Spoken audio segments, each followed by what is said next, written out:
ஹே amigos, pimple பொண்ணுங்களோட மிகப்பெரிய எதிரி. பொண்ணுங்களுக்கு மட்டுமா, இப்பெல்லாம் பசங்களுக்குமே பிம்பிள் ப்ராப்ளம் நிறையவே இருக்குது. பிம்பிள்னா முதல்ல என்ன, அது ஏன் ஃபேஸ்ல வருது, பிம்பிள் இல்லாத ஒரு கிளியர் ஸ்கின் கிடைக்க நான் என்ன பண்ணணும் அப்படின்றதான் இந்த வீடியோல நான் டீட்டெயிலாக ஷேர் பண்ணியிருக்கேன். ஸோ தெரிஞ்சுக்க வீடியோ ஃபுல்லாக ஸ்கிப் பண்ணாமல் பாருங்க. ஒருத்தரோட பிசிக்ஸ் ஸ்ட்ரக்சர் வந்து மாறி தான் இருக்கும். ஒருத்தரை மாதிரியே ஒருத்தர் அப்படியே ரெப்ளிகேட்டாக இருக்க முடியாது. அதே மாதிரி தான் ஸ்கின் டைப்பும். நேச்சுரலாகவே நம்ம ஸ்கின்னுக்கு கீழே நிறைய டைப் ஆஃப் லேயர்ஸ் இருக்கு. அதே மாதிரி தான் நம்ம ஃபேஸ்லையும். ஃபேஸில் வந்து ஒரு ஆயில் கிளாண்ட் வந்து செக்ரியேட் ஆகும். அது வந்து நார்மலை விட ரொம்ப அதிகமாக செக்ரியேட் ஆகும்போது உண்டாகிறது தான் இந்த பிம்பிள். அப்படி இல்லைன்னா உங்கள் ஃபேஸை ப்ராப்பராக மெயின்டைன் பண்ணாமல் க்ளீன் பண்ணாமல் ரொம்ப டர்ட் சேர விட்டு அப்படி வச்சுருந்தீங்கன்னா அது மூலமாக பாக்டீரியா ஃபார்ம் ஆகி அதனால் வர்றதும் பிம்பிள் தான். அடுத்தது முக்கியமாக பீரியட்ஸ் டைமில் மோஸ்ட் ஆஃப் த கேர்ள்ஸுக்கு வந்து பிம்பிள்ஸ் வந்துடும். பீரியட்ஸ் ப்ரெஷரை விட பிம்பிள் வந்துருமே அப்படின்ற ப்ரெஷரில் தான் நிறைய கேர்ள்ஸ் அண்ட் லேடிஸ் வந்து ரொம்ப சஃபர் ஆவாங்க. இந்த மாதிரி பீரியட்ஸ் டைம்ல பாப்பார பிம்பிள்ஸ் வந்து தானாவே வந்து ஃபேட் அவுட் ஆயிடும். ஸோ அதை பத்தி ஒரி வேண்டாம். இதெல்லாம் தான் பேசிக்கா பிம்பிள் வர்றதுக்கு 3 மேஜரான விஷயம். ஃபைன், இப்போ இந்த பிம்பிள் வரான்ல, அவன் வந்தாலும் வந்து எல்லாருக்கும் ஒரே மாதிரி ஃபார்மேட்ல இருக்க மாட்டான். ஒருத்தருக்கு டிஃப்ரெண்ட் ஸ்ட்ரக்சர்ல அவன் வருவான். சில பேருக்கு கொசு கடிச்ச மாதிரி சின்ன மார்க்ஸ் இருக்கும். சில பேருக்கு உனக்கு பீரியட்ஸா அப்படின்னு மற்றவங்களே கெஸ் பண்ற அளவுக்கு பெரிய பல்பு சைஸ்ல வருவான். சில பேருக்கு சின்ன பிளாக் ஸ்பாட்ஸ் மாதிரி இருக்கும். இந்த மாதிரி ஒரு ஸ்கின் டைப்புக்கு ஏற்ற மாதிரி அதுவுமே டிஃபர் ஆகும். அண்ட் அது எதனாலன்னு கேட்டிங்கன்னா, அதுவுமே பேசிக்கா நம்மளோட பயாலஜிக்கல் சிஸ்டம்ல ஏற்படுற டிஃப்ரென்ஸ்னால தான் ஒரு ஸ்கின் டைப்புக்கு ஏற்ற மாதிரி அதுவுமே மாறும். இவ்வளவு நேரம் பிம்பிள் பத்தி எக்ஸ்பிளனேஷன் போதும். பிம்பிள் வராம இருக்க என்ன பண்ணணும்னு சொன்னல, அதை எப்போ சொல்ல போறேன்னு நீங்க அவளை எதிர்பார்ப்பீங்க. சொல்றேன் பாருங்க. ஃபர்ஸ்ட், பிம்பிள் வந்த உடனே நிறைய விஷயம் வந்து நம்ம பண்ணக்கூடாது. அது நிறைய பேருக்கு தெரிஞ்ச விஷயம் தான். பட் டிஃபால்ட்டா என்ன பண்ணிடுவோம்னா, பிம்பிளை பார்த்தோன்னே ஒரு கோவத்துல வந்து சில விஷயங்களை நம்ம பண்ணிடுவோம். அதை முதல்ல செய்யாம இருந்தானா பிம்பிள் வந்து வராதுன்னு சொல்ல முடியாது. பட் பிம்பிள் வர்ற ரேட் வந்து கம்மியாகும். ஃபர்ஸ்ட் திங் வந்து பலூனை உடைக்கிற மாதிரி பிம்பிளை வந்து குத்தி உடைக்க கூடாது. நிறைய பேருக்கு இந்த அவேர்னஸ் வந்து பேசிக்காவே இருக்கும். பிம்பிள் வந்து அதை டிஸ்டர்ப் பண்ணக்கூடாதுன்ட்டு அந்த அவேர்னஸ் வந்து இன்பில்ட்டா மைண்ட்ல இருக்கும்.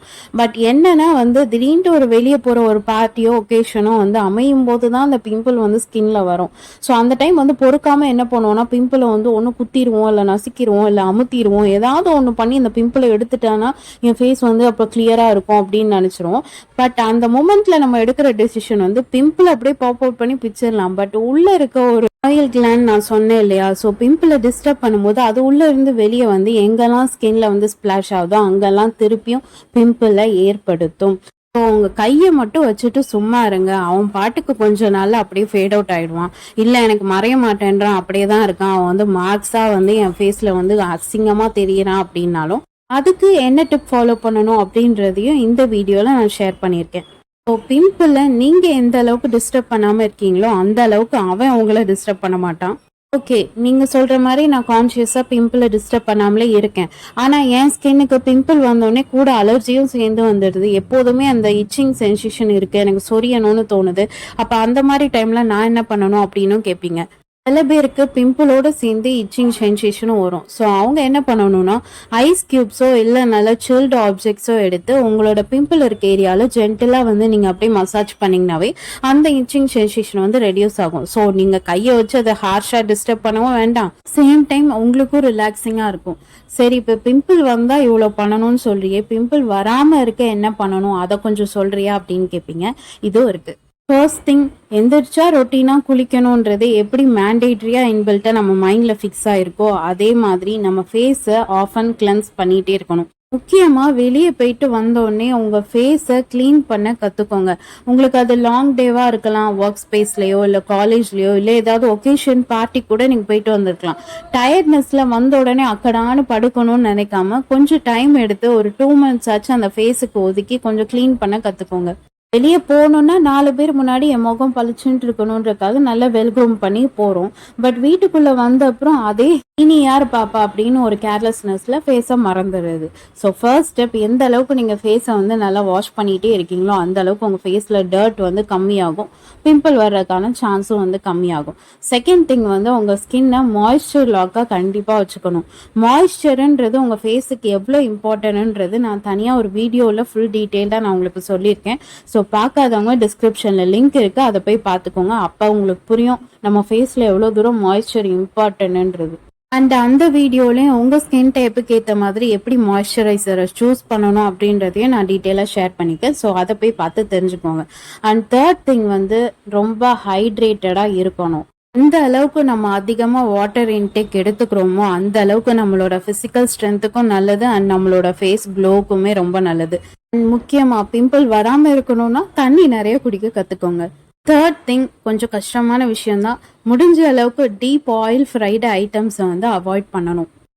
இங்கே சுற்றி கடைசியில் சாப்பாட்டில் கை வைக்கணுமா அப்படின்னா உங்களுக்கு கிளியரான அழகான ஸ்கின் வேணும்னா கண்டிப்பாக ஆயில் ஃப்ரைடு ஐட்டம்ஸை அவாய்ட் பண்ணி தான் ஆகணும். ஏன்னா கொலஸ்ட்ரால் இன்டேக் நீங்கள் அதிகமாக எடுத்தீங்கன்னா ஃபேஸில் பிம்பிள் வர்றதுக்கான சான்சஸும் அதிகமாக இருக்குது. மற்றதெல்லாம் கூட கண்ட்ரோல் பண்ணிடலாம், ஆனால் இது கொஞ்சம் கஷ்டமாச்சே அப்படின்னு ஃபீல் பண்ணுவீங்க. அப்பப்போ ஒரு சீட் டே மீல் எடுத்துக்கோங்க. ஏன்னா நீங்கள் பார்க்க அழகாக இருக்கணும்ல, அதுக்கு தான் இந்த டிப்பு ஃபாலோ பண்ண சொல்கிறேன்.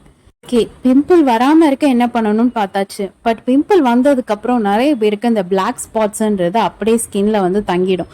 ஸோ அந்த மாதிரி பர்சனுக்கு என்ன டிப் வச்சுருக்கீங்கன்னா அதுவும் இங்கே இருக்குது. அண்ட் இப்போ இந்த செக்மெண்ட்ல நான் ஷேர் பண்ண போற டிப்ஸ் எல்லாமே ஜென்ரலைஸ்டாவோ இல்லை கூகுள் சர்ச் பண்ணியோ இல்லை ஏதாவது இன்ஃபர்மேஷன் கலெக்ட் பண்ணியோ நான் ஷேர் பண்ண போற டிப்ஸ் இல்லை. பர்சனலாக நான் எக்ஸ்பீரியன்ஸ் பண்ண டிப்ஸை தான் இந்த செக்மெண்ட்ல நான் ஷேர் பண்ண போறேன். ஸோ நீங்கள் கண்ணை மூடிட்டு நம்பிக்கையாக இந்த டிப்ஸ் எல்லாம் நீங்கள் ஃபாலோ பண்ணலாம் உங்களுக்கு பிம்பிள் மார்க்ஸ் இருந்ததுன்னா. ஃபர்ஸ்ட் டிப், மேங்கோ ட்ரீல இந்த மாதிரி பட்டிங் லீவ்ஸ் இருக்கும், அதாவது மாந்தளிர்னு சொல்லுவாங்க. இந்த லீஃப் வந்து மற்ற லீஃபை விட ரொம்ப சாஃப்டாகவும் இருக்கும், டெண்டராகவும் இருக்கும். ஸோ இந்த மாதிரி லீஃபை வந்து ப்ளக் பண்ணிட்டு நல்லா கையால் வந்து லைட்டாக க்ரஷ் பண்ணிக்கோங்க. க்ரஷ் பண்ணும்போது லேசாக வந்து ஜூசினஸாக இருக்க மாதிரி இருக்கும். ஸோ அதை வந்து அந்த லீஃபோட அந்த ஜூசினஸோட உங்களோட ஃபேஸில் வந்து அப்படியே லைட்டாக ஜென்டலாக வந்து மசாஜ் பண்ணுங்க. தென் ஒரு 2-3 மினிட்ஸ் ரெஸ்ட் பண்ணிவிட்டு நார்மலாக ஃபேஸ் வாஷ் பண்ணிடலாம். என்னோட டீன் டேஸில் எவ்ரி மந்த் மென்சஸ் டைமில் வந்து பிம்பிள் வரும். அண்ட் வந்தாலும் எப்படின்னா வந்து நிறைய குட்டியாக நிறைய வரும். அண்ட் இந்த மாதிரிலாம் மார்க்ஸும் வந்து ஸ்டே ஆகும். அப்போ என்னோட மம்மி வந்து இந்த டிப்பை ஷேர் பண்ணாங்க. ஸோ வரும்போதெல்லாம் நான் அந்த மாதிரி தளிர் இலையை வந்து அப்படியே தேய்ச்சிக்கிட்டே இருப்பேன். பீரியட்ஸ் முடிஞ்சு ஒரு 2-3 டேஸ் இதை ஃபாலோ பண்ணுவேன். அதுக்கப்புறம் பிம்பிள்ஸ் வந்த மார்க்ஸும் இருக்காது, பிம்பிள்ஸ் வந்துதானும் தெரியாது, ஸ்கின் கிளியர் ஆகிடும். செகண்ட் டிப், நீங்கள் எந்த ஃபேர்னஸ் க்ரீம் யூஸ் பண்ணுறீங்களோ அதை வந்து நைட்டு படுக்கும்போது எங்கெங்கெல்லாம் பிம்பிள்ஸ் இருக்கோ அதை வந்து இந்த மாதிரி சின்ன சின்ன டாட்டாக வந்து உங்கள் ஃபேஸில் வந்து அப்ளை பண்ணிக்கோங்க. அப்ளை பண்ணிவிட்டு மார்னிங் எந்திரிச்சோடனே அது வந்து ட்ரை அவுட்டாக இருக்கும், நார்மலாக வந்து ஃபேஸ் வாஷ் பண்ணிவிடுங்க. இதை நீங்கள் வந்து ஒரு 2-3 டேஸ் ஃபாலோ பண்ணிங்கனாவே உங்களோட பிம்பிள் மார்க்ஸ் வந்து அப்படியே மறைஞ்சிரும். ஃபேர்னஸ் க்ரீமை ஃபேஸ் மாஸ்க் மாதிரி ஃபுல்லாக அப்ளை பண்ணிடாதீங்க. இந்த மாதிரி பிம்பிள் இருக்க ஏரியாவில் டாட்டடாக மட்டும் வைங்க. முக்கியமாக பிம்பிள் வரும்போதே இந்த டிப்பு நீங்கள் ஃபாலோ பண்ணிட்டு வரணும். அப்போ தான் மார்க்ஸும் வந்து ரெடியூஸ் ஆகும். பிம்பிள் போனதுக்கப்புறம் மார்க்ஸ் மேலே இந்த டிப்பை நீங்கள் ஃபாலோ பண்ணிங்கன்னா அது வந்து உங்களுக்கு ஒர்க் அவுட் ஆகாது. ஸோ இதை மறந்துடாதீங்க. அண்ட் இந்த டிப்பை நான் இப்போ வரைக்குமே ஃபாலோ பண்ணிட்டு வரேன். அண்ட் எந்த சைட் எஃபெக்ட்டுமே இதில் இருக்காது. அண்ட் ட்ரஸ்ட் மீ, உங்களோட மார்க்ஸ் வந்து கம்ப்ளீட்டாக போகிறது நீங்களே வந்து லைவாக பார்க்கலாம். நான் பர்சனலாக எக்ஸ்பீரியன்ஸ் பண்ணியிருக்கேன். Third tip, natural fairness product சந்தனம் சாண்டல்வுட். இதை வந்து பவுடர் பண்ணி தண்ணியில் லைட்டாக மிக்ஸ் பண்ணிவிட்டு ஒரு க்ரீம் கன்சிஸ்டன்சியில் எடுத்துகிட்டு வந்து பிம்பிள் இருக்க ஏரியாவோ பிம்பிள் இருக்க மார்க்ஸ் இருக்கிற இடத்துலையும் வந்து நீங்கள் அப்ளை பண்ணிவிட்டு ட்ரை அவுட் ஆனதுக்கப்புறம் நீங்கள் நார்மலாக ஃபேஸ் வாஷ் பண்ணிகிட்டே வந்தீங்கன்னா உங்களோட பிம்பிள் இருக்க மார்க்ஸ் வந்து கம்ப்ளீட்டாக ரெடியூஸ் ஆகும். இந்த 3 விஷயம்தான் பிம்பிள்ஸ் வரும்போதெல்லாம் என்னோட ஃபேஸுக்கு நான் ஃபாலோ பண்ணுற ஒரு சூப்பரான எஃபெக்டிவ் டிப்ஸ். இதெல்லாம் இன்ஸ்டன்ட் சொல்யூஷனா அப்படின்னு கேட்டிங்கன்னா இல்லை. இந்த டிப்ஸ் எல்லாம் ஃபாலோ பண்ணிங்கன்னா பிம்பிள்ஸ் வந்தால் போகிறதுக்கு ஒரு 4-5 டேஸ் கிட்டேயாச்சும் ஆகும். எனக்கு இன்ஸ்டண்ட்டாக என் பிம்பிள் போகணும், வந்த உடனே போயிடணும், எனக்கு ஒரு கிளாம் டே இருக்குது, ஷோ அப் இருக்குது அப்படின்ட்டு நீங்கள் யோசிச்சிங்கன்னா நீங்கள் இந்த கெமிக்கல் ஜெல்லை ப்ரிஃபர் பண்ணலாம், பென்சாயில் பெராக்சைடு. இது வந்து ஒரு கெமிக்கலி ப்ரூவன், இன்ஸ்டண்ட்டாக உங்களோட பிம்பிள் ரெடியூஸ் ஆக இது ஹெல்ப் பண்ணும். பிம்பிள் பற்றின ஒரு ஐடியாலஜி இந்த வீடியோ மூலமாக உங்களுக்கு கிடைச்சிருக்கோன்னு நான் நம்புகிறேன். நான் சொன்ன எல்லா விஷயத்தையும் நீங்கள் ஃபாலோ பண்ணிங்கன்னா பிம்பிளே உங்கள் ஃபேஸுக்கு வந்தாலும் வாடா வா, எனக்கு ஒன்றை பார்த்தலாம் பயம் இல்லை, நீ தானே நான் பார்த்துக்கிறேன், ஹாப்பியாக பிம்பிளை ஃபேஸ் பண்ண கற்றுக்கோங்க. இனிமேல் பிம்பிள் வந்தால் ஐயோ பிம்பிள்னு உடஞ்சிடாமல் ஆஹா பிம்பிள் தானே அப்படின்னு நான் சொன்ன டிப்ஸ்லாம் ஃபாலோ பண்ணிங்கன்னா உங்களுக்கும் கிளியர் அண்ட் கிளாசி ஸ்கின் கண்டிப்பாக கிடைக்கும். எல்லாத்தையும் விட முக்கியமான விஷயம், நான் ஏன் பார்க்க இப்படி இருக்கேன், அவங்கள மாதிரி ஏன் இல்லை அப்படின்னு மற்றவங்கள வச்சு கம்பேர் பண்ணாமல் ஃபர்ஸ்ட் உங்களை நீங்களே அக்செப்ட் பண்ணிக்கிட்டீங்கன்னா நீங்கள் எப்படி இருந்தாலுமே உங்களுக்கு நீங்கள் அழகாக தான் இருப்பீங்க. இதே மாதிரி நிறைய இன்ட்ரெஸ்டிங்கான beauty tips and some more வீடியோஸ்க்கு don't forget to like, share and subscribe my channel. By.